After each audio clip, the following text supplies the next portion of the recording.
এই কথাটাই আমি এখান থেকে 20 বছর আগে বলেছিলাম, এই কথাটাই যে নবী পাকের কাছে প্রাথমিক পর্যায়ে যারা ইসলাম কবুল করেছে এদের অধিকাংশ কাফেরের রক্তে জন্ম।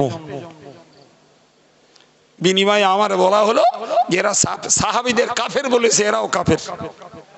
সেই আব্দুল কাইয়ুম বলা আমি, সেই আব্দুল কাইয়ুম আমি, আল্লাহ আজ আমার হায়াতে রেখেছে। তোলপাড় করা হলো, এখনো 15 দিন হয়নি, একজন পীরজাদা ফতোয়া দিলেন কাইয়ুম মাতিন রজব আলী এরা কাফের, আর এদের যারা কাফের না বলবে তারাও কাফের। আর আমার দেশের একটা দাড়ি পাকা বয়স্ক লোক পাশে দাঁড়িয়ে দাঁড়িয়ে মাথা ঠকলে ছবি খুললে দেখা যাবে, তার মানে তিনিও কাফের বলার সমর্থক। বুঝতে পারেননি? তিনিও কাফের বলার সমর্থক। সম্মানিত ভাইরা আমার, আমি আপনাকে বলবো ভালো করে লক্ষ্য করুন, হযরত ওমর রাদিয়াল্লাহু আনহু, তার আব্বার নাম হলো খাত্তাব, খাত্তাবের রক্তে হযরত ওমরের জন্ম। সেই ওমর রাদিয়াল্লাহু আনহু ইসলামের বীর সেনা তৈরি হলেন, অথচ তার জন্মটা ছিল কাফেরের রক্তে। ঠিক না বল? জোরে বলেন। ভাইরা আমার, হযরত ওসমান গনি রাদিয়াল্লাহু আনহুর আব্বার নাম হলো আফফান। এই আফফান ঈমান আনেননি, যখন ঈমান আনেননি তার রক্তে ওসমানের জন্ম। সেই ওসমান হলেন যুন-নূরাইন, নবী পাকের 2 মেয়ের জামাই। আবার তিনি ইসলামের 3য় খলিফা, রাসূল কর্তৃক ঘোষিত জান্নাতি। ওসমান গনি মুসলিম জগতের ভাইরা আমার একজন বিনম্র খলিফা। জোরে বলুন সুবহানাল্লাহ। উপর দিকে তাকিয়ে দেখুন হযরত আলী কাররামাল্লাহু ওয়াজহাহু, যার আব্বার নাম আবু তালেব, যিনি একদিন না, 2 দিন না, 3 দিন না, 42টা বছর আমার নবীকে শেল্টার দিয়েছেন। নবী তার ইন্তেকালের সময় নিজে মাতার কাছে বসে বসে তাকে ঈমান আনবার জন্য বারবার অনুনয় বিনয় করেছেন, বারবার শাহাদা বাণী তাকে শুনিয়েছেন, কলেমার বাণী তাকে শুনিয়েছেন। অথচ আবু তালেবের ভাগ্যে, আবু তালেবের নসিবে ঈমান জুটিনি। চোখের সামনে আবু তালেব কুফরি অবস্থায় মৃত্যুবরণ করেছে। তার বেটা আলী, রক্তটা কিসের? অথচ আলী রাসূলের জামাই, ফাতেমার কন্যা, ফাতেমা রাসূলের কন্যা ফাতেমাকে তার সঙ্গে বিয়ে দিয়েছেন। আলীকে রাসূল উপাধি দিয়েছেন আসাদুল্লাহিল গালিব, আল্লাহ পাকের বিজয়ী সিংহ। ওই আলী হলেন ৪র্থ নম্বরের জান্নাতি, ওই আলী ৪র্থ নম্বরের খলিফা। জোরে বলে। সম্মানিত ভাইরা আমার, কথাগুলো শুনে প্রমাণ হচ্ছে যে আল্লাহ কাফেরের রক্তে ঈমানদার তৈরি করে। জোরে বলে। এর জন্য যে বা যারা আমারে কাফের বলেছিল, জি ভাই, তারা যদি এখন আমাকে ঈমানদার বলে, তারা যদি এখন আমার সঙ্গে ভালো সম্পর্ক করে, তারা যদি এখন আমার সঙ্গে সালাম মুসাফা করে, তাদের দরজা আমার জন্য খোলা, আমার কাছে খোলা, সাদরে তাদের গ্রহণ করার জন্য আমি প্রস্তুত। কথা বলেন। আমি তাদের বয়কট করিনি, বয়কট তারাই আমাকে করেছে। তারা যদি আমার সঙ্গে সম্পর্ক ভালো করে, তাহলে আমি তার জন্য তাদেরকে ওয়েলকাম জানাবো, স্বাগতম জানাবো, তাদেরকে ধন্যবাদ দেব, জি, তাদের এই সিদ্ধান্ত থেকে ফিরে আসার জন্য।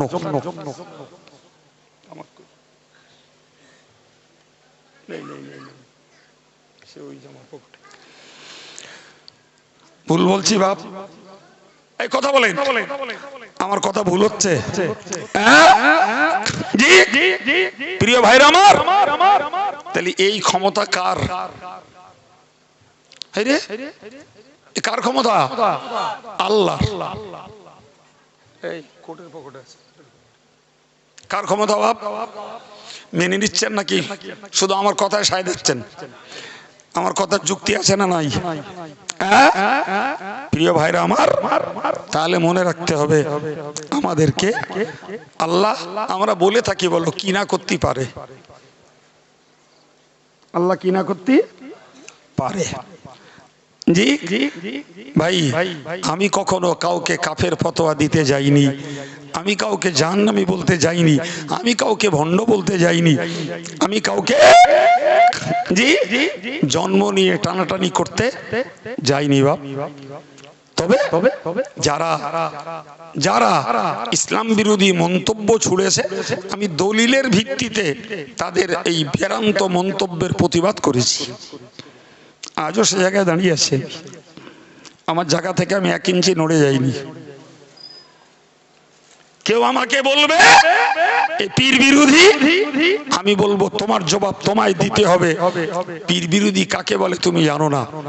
কেউ বলবে দাদা হুজুরের সিলসিলা বিরোধী, আমরা দাদা হুজুরের জন্য কি করি আর কি করছি, আর যারা বলছে তারা কি করে আর কি করেছে সে উদ্দেশ্যের লোক খবর রাখে না। আপনারা জানেন না কিচ্ছু, মনে হচ্ছে কিচ্ছু জানেন না আপনারা।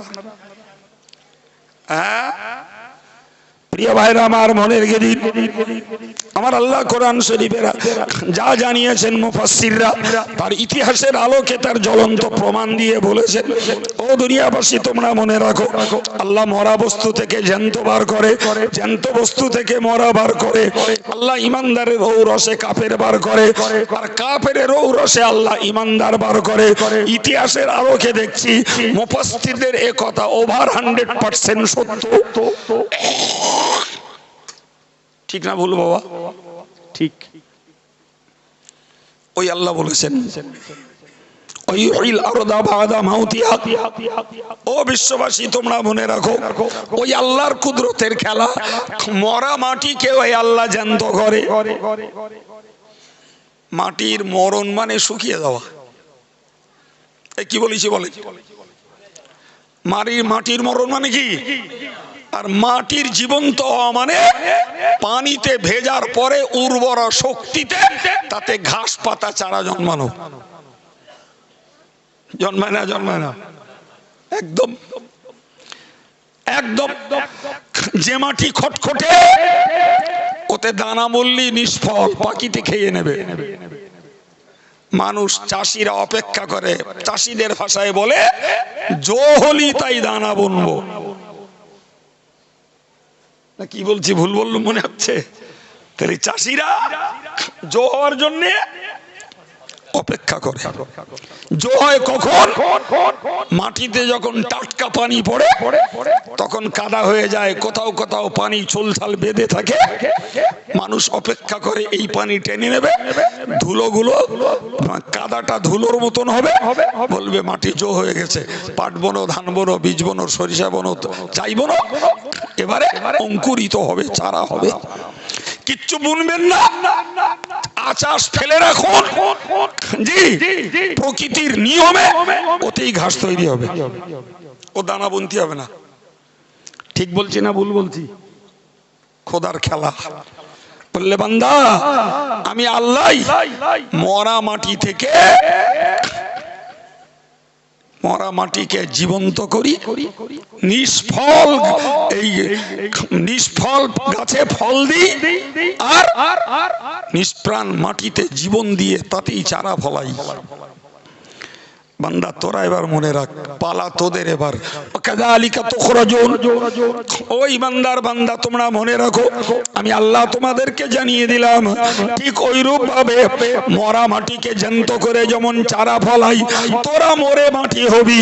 আমি আল্লাহ তোদেরকে ওই মরা মাটি, পচনশীল দেহ, হাড়গুলো মাটি খেয়ে নেবে, ওর থেকে তোদেরকে জ্যান্ত করবো। বিশ্বাস রাখ বান্দা, চরিত্র ভালো হয়ে যাবে। বিশ্বাস কর, তোদের কাজ ভালো হবে। বিশ্বাস কর, তোদের আমল ভালো হবে। কি বলেন? এই হ্যাঁ না বলেন? মরার পরে আবার ঠেলে তুলবে আল্লাহ, এই বিশ্বাস হলি তখন ভয় লাগবে। শাস্তি পাওয়ার ভয় লাগবে, কৈফিয়ত দেওয়ার ভয় লাগবে, জাহান্নামে যাওয়ার, তখন মানুষ পাপ আমল ছেড়ে দেবে আর নেক আমলে মনোযোগ দেবে। সুবহানাল্লাহ বলেন, ঠিক না ভুল? ওই জন্য আল্লাহ শুনিয়েছেন যে আমি মৃত থেকে জীবন্ত বার করি, জীবন্ত থেকে মরা বার করি, মরা মাটিকে জ্যান্ত করি, তোদেরকেও মরা মাটি থেকে তুলবো। আর ওই কথাটাও আমরা মানুষ মাটি দেওয়ার সময় বলে আসি, মিনহা খলাকনাকুম। আল্লাহ কোরআন শরীফের সূরা দুহার ৩য় রুকুতে উল্লেখ করেছেন, মিনহা খলাকনাকুম, এই মাটি থেকেই আমি তোদেরকে সৃষ্টি করেছি। অফিহা নুঈদুকুম, এই মাটিতেই আমি আল্লাহ তোদেরকে আবার ফিরিয়ে দেব। তাই দেন না? দেন না? আবার বললেন অমিনহা নুখরিজুকুম তারাতান উখরা, এই মাটি থেকেই পুনরায় তোদেরকে তুলব। কার খেলা? ব্যাপারটা জ্ঞানীদের জন্য বিরাট সহজ ভাব, যে এই তরল পানি মেশিনে দেবো, বরফ হবে, মেশিন থেকে বার করব, তাপে আর বাতাসে আবার এরম পানি হয়ে যাবে। এই পানি আবার মেশিনে ঢেলে দেবো, আবার বরফ হবে। আমরাই করি তো নাকি? না লোকে করে? আমরা করি না, জেনেরা করে। আমরা করি না, গরু ছাগলে করে। বলে আমরাই করি। তাহলে আমাদের ব্যাপারটা কেন বুঝবো না? বান্দা, তোরে সৃষ্টি করেছি মাটির উপাদানে, মরে যাবি, ওই মাটিতে দিয়ে আসবে তোর লোকেরা। তুই ওই মাটি তোর খেয়ে নেবে, গোস্ত, চামড়া, হাড়, হাড্ডি, ওই মাটি থেকে তোকে আবার তুলবো। এটা অবিশ্বাস করার কোনো জায়গা আছে? সুবহানাল্লাহ বলে। এই জন্য আল্লাহ বললেন যে আল্লাহুম্মা মালিকাল মুলক, হে আল্লাহ তুমি রাজ অধিরাজ, তুমি বাদশার বাদশা, রাজার রাজা, মহারাজা। আল্লাহ তুতিল মুলকা মান তাশাউ, তুমি যাকে ইচ্ছা তাকে রাজিত্ব দান করো। ওয়া তানজিউল মুলকা মিম্মান তাশা, যাকে ইচ্ছা তুমি রাজিত্ব ছিনিয়ে নাও। আবার বললেন অত ইজ্জু মান তাশাউ, আল্লাহ তুমি যাকে ইচ্ছা তাকে তুমি সম্মানিত করো। অত জিল্লু মান তাশাউ, যাকে ইচ্ছা তুমি অপদস্থ করো। নবীর এই যে কথা আল্লাহ বলতে বললেন নবীকে, তার মানে কি? এ নবী, আমি এই ক্ষমতার মালিক, তুমি এইটা জগতের কাছে প্রচার দাও। রাজত্ব দেই আমি, কেড়ে নেই আমি, সম্মান দেই আমি, অপদস্থ করি আমি। বিশ্বাস রাখা যাবে বাপ? জোরে বলেন সুবহানাল্লাহ। প্রিয় ভাই আমার, আল্লাহ পাকের ইচ্ছা, সুতরাং বান্দাকে স্বীকার করতে হবে বিয়াদিকাল খাইর, আল্লাহ তোমার কুদরতেই রয়েছে সমস্ত কল্যাণ। এই আয়াত আল্লাহ নাজিল করলেন, নবী আয়াতটাকে ছড়িয়ে দিলেন। আয়াতটা ছড়িয়ে দিয়ে ওই মদিনার মুনাফিকদের জবাব দিলেন, এই তোরা ঠাট্টা করছিস যে মুসলমানরা পারস্য রাজিত্ব দখল করবে, মুসলমানরা রোম সাম্রাজ্য দখল করবে, মুসলমানরা রোম সাম্রাজ্যে ইসলামের বিজয় পতাকা ওড়াবে, তোদের বিশ্বাস হচ্ছে না? না, মুসলমানরা ইয়ামানের রাজধানী দখল করবে, তোদের বিশ্বাস হয় না? বল। এই শোন, এই রোমের রাজিত্ব যারা আছে, রাজিত্বে যারা আছে আল্লাহ রেখেছেন, ওদেরকে নামিয়ে দিয়ে মুসলমানদের দেবেন, সেটাও আল্লাহ দেবেন। তোরা নবী মুহাম্মদ সাল্লাল্লাহু আলাইহি ওয়াসাল্লামকে তার শিষ্য শাগরেদ সহচর সাহাবায়ে কেরামদেরকে বিদ্রূপ করে কি করবিরা? বানাবেন কে? জোরে বলেন সুবহানাল্লাহ। আমার আল্লাহ আবার বললেন, ওরে নবী তুমি এটাও বলে দাও, তুলিজুল লাইলা ফিন নাহারি ওয়া তুলিজুন নাহারা ফিল লাইলি, ও নবী তুমি বলে দাও তুলিজুল লাইলা ফিন নাহার, আল্লাহ রাতকে তুমি ঢুকিয়ে দাও দিনের মধ্যে। রাতকে ঢুকিয়ে দাও দিনের মধ্যে। জি, রাত দিনের মধ্যে ঢোকে।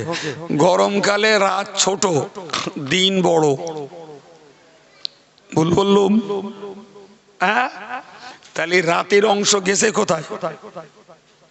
বলেন বলেন। দিনের মধ্যে প্রতিদিন 8 মিনিট 1 মিনিট করে জি বেলা লেটে ডুবছে, আর ওদিকে সূর্য আগে উঠছে, তার মানে দিনটা বড় হচ্ছে, তাই না বাপ? আমরা এখন যে সিজনে, এটা শীতকাল, এর চরিত্র হলো দিন ছোট রাত বড়, ঠিক না ভুল?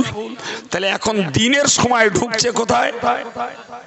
বাহ, দিনের সময় ঢুকছে রাতের মধ্যে।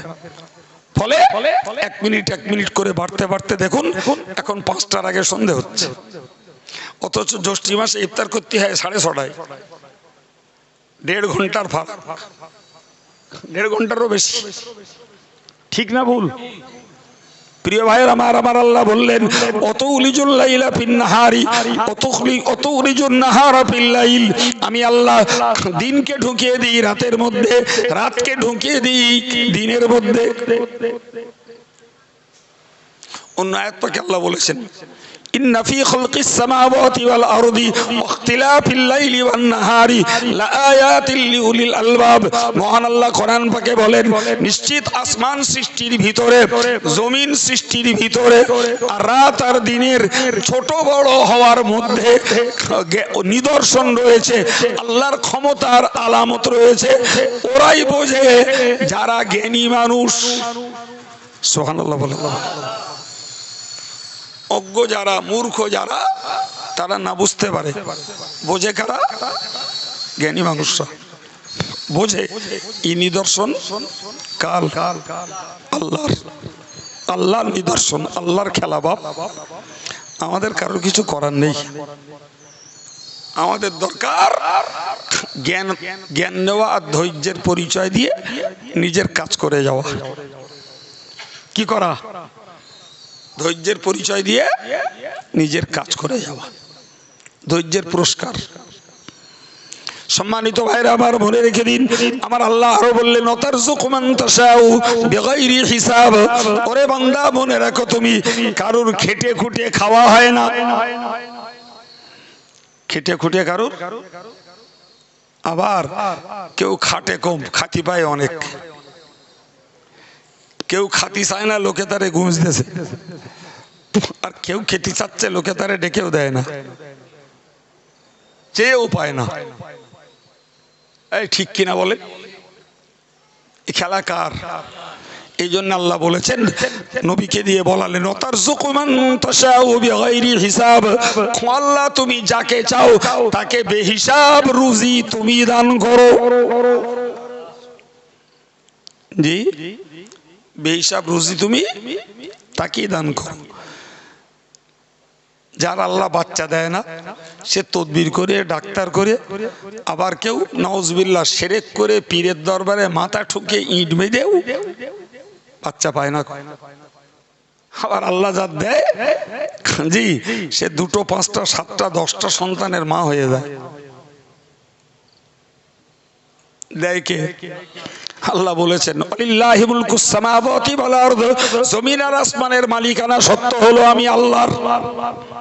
ইয়াখলুকু মা ইয়াশা, তিনি যা ইচ্ছা তাই সৃষ্টি করেন। ইয়াবু লিমান ইয়াশাউ ইনাসা, আল্লাহ যাকে ইচ্ছা মেয়ে সন্তান দেন।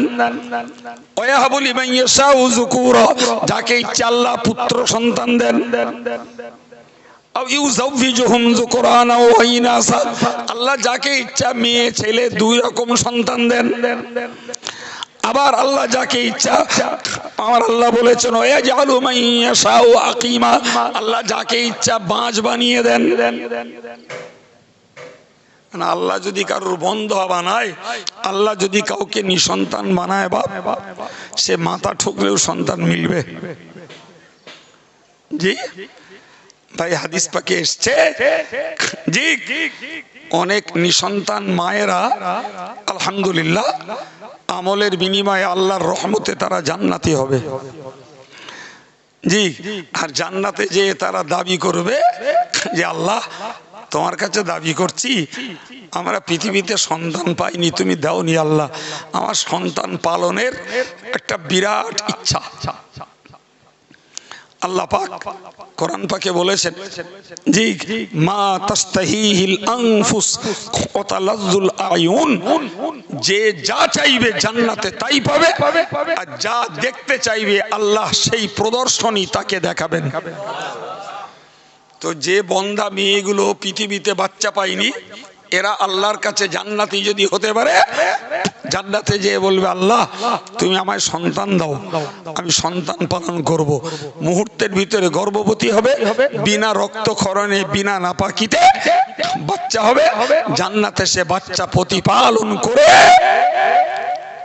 বাচ্চা প্রতিপালনের স্বাদ মেটাবে। এই ক্ষমতা কার বাপ? আল্লাহ। জি, তাহলে যে আল্লাহ এই অসাধারণ ক্ষমতার অধিকারী, মানুষ যা কল্পনা করতে পারে না, মানুষের উচিত কর্তব্য হলো সেই আল্লাহর প্রতি পূর্ণ নির্ভরশীল হওয়া। না কি বলছেন?